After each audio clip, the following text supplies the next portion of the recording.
So it starts out at a fairly competitive amount, but it can increase over time. And that's kind of its claim to fame. And so when we went through our analysis and understanding what his goals were and what his objectives were from an income planning perspective, we uncovered probably 5 or 6 annuities that offered a contractually guaranteed higher income amount than this other annuity that he was being pitched. And so I asked him, I said, did they show you any other products at all besides this one? And he said, no. And I said, well, that's kind of interesting. I said, that's common though. We hear that all the time. So kudos to you for doing your due diligence to work with somebody that is independent and can have access to all of these annuity products on the market to really take you through an engaging and interactive process to help you compare every annuity available on the independent annuity marketplace side by side.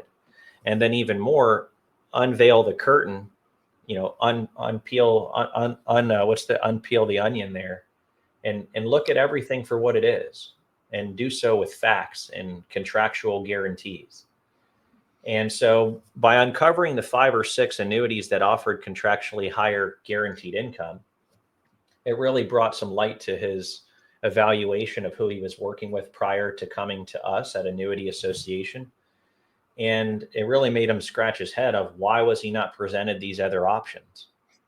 And that's really one of the wrongs of our industry that we're really trying to make right, is everybody should be able to have an easy way to uncover every annuity that's out there and available to them, and then help them make an easy, transparent, comparative process of analysis so that they can truly get the most value and the best bang for their buck, in other words.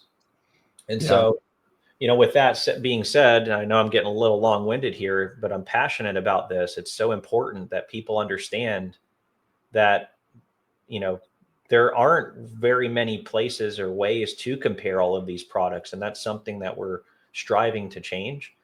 But long story short, with that client, he was still pitched on this whole increasing income perspective of this particular product and that it could increase over time.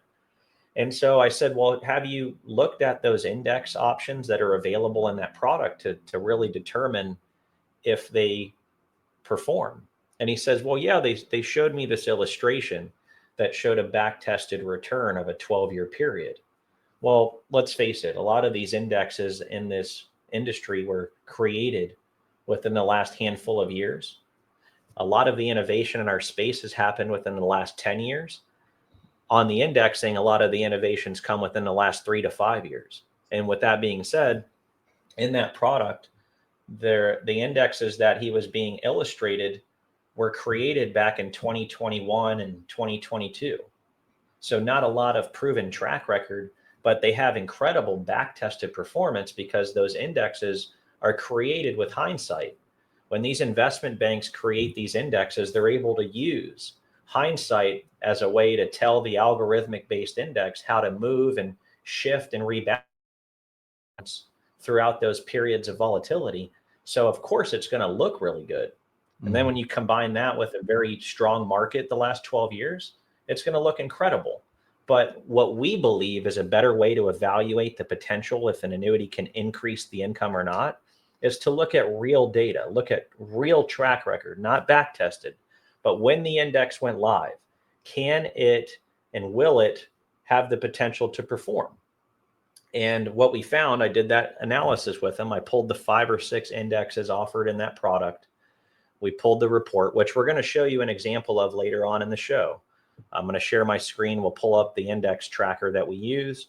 We'll look at real performance and, come to find out. And, it wasn't a surprise to me. I already knew this, but to him, it was a shocker. Those indexes were abysmal in their performance the last, few years when they went live. When, if you look at the rest of the market, they've been all-time highs. So it doesn't make sense there why they don't perform. But either way, I believe we saved him from a mistake. I'm still actively working with him. I have a 3rd meeting with him next week, and we're going to see what we can do. But the income annuity that I showed him just out of the gate, highest contractually guaranteed income was about $9,000 more a year. $9,000 more a year. It's not chump change. So with that being said, I know I got off topic there. No, that's a drop the mic moment there. You're good.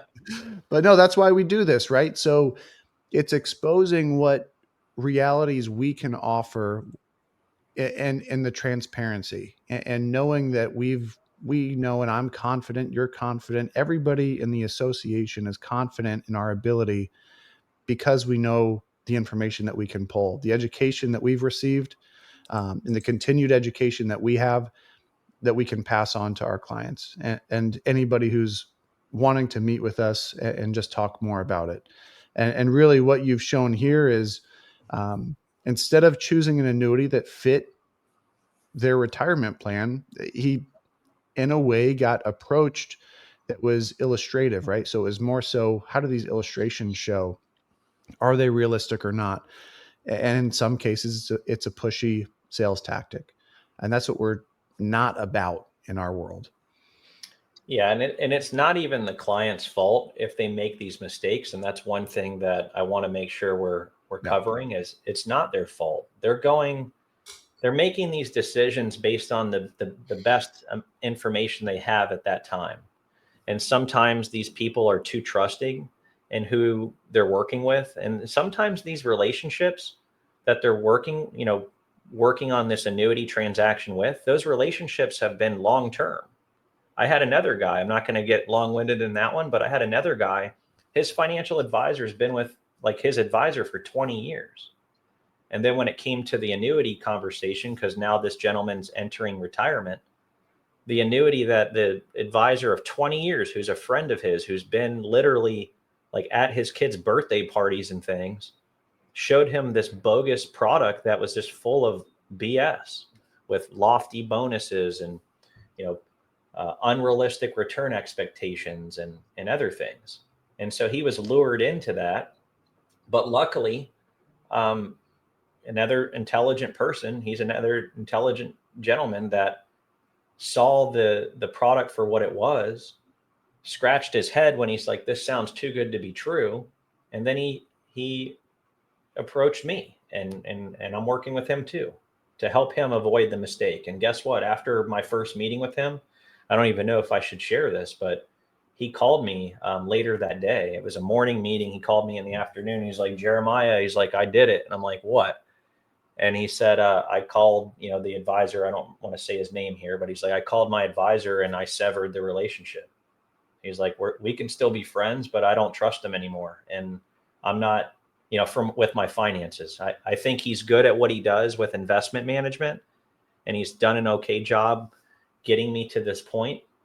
But he showed me that he's not a retirement planner. And those are two freaking entirely different things. Yep. An investment manager, or an investment advisor, as they call it, is not a retirement planner. There are two different subject matter expertise categories. Yep. It's no different than, the medical field. I use this analogy all the time. If you have something wrong with your heart, you're not going to go to a dentist because he's still a doctor, right? He doesn't specialize in cardiology, right? So no different. An investment advisor is not also an expert in annuities, and you should have experts in each of those categories. Yeah. And oftentimes we will find that an investment advisor will have access to some annuity products on the market. Commonly what we see is that it's a limited tool belt. So there's not the vast options that we can choose from, or not only that, but the approach that we take to it.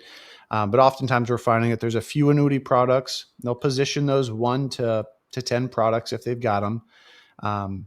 They're not going to compare all the options on the marketplace. And typically, I don't think it's ill-intended to the point that you had made, is that it's just what they have on their tool belt, what they have access to. Yeah, there was a good survey done not too long ago by one of the industry leaders in research. This industry, or this firm rather, researches the annuity industry and actually collects data on which carriers sold the most products, which carrier products specifically were sold the most. so on and so forth. So they track the volume in our industry quarter to quarter and annually. And one of the surveys they conducted of the annuity advisor industry was the question was, how many annuities do you sell? And what came back was like mind blowing.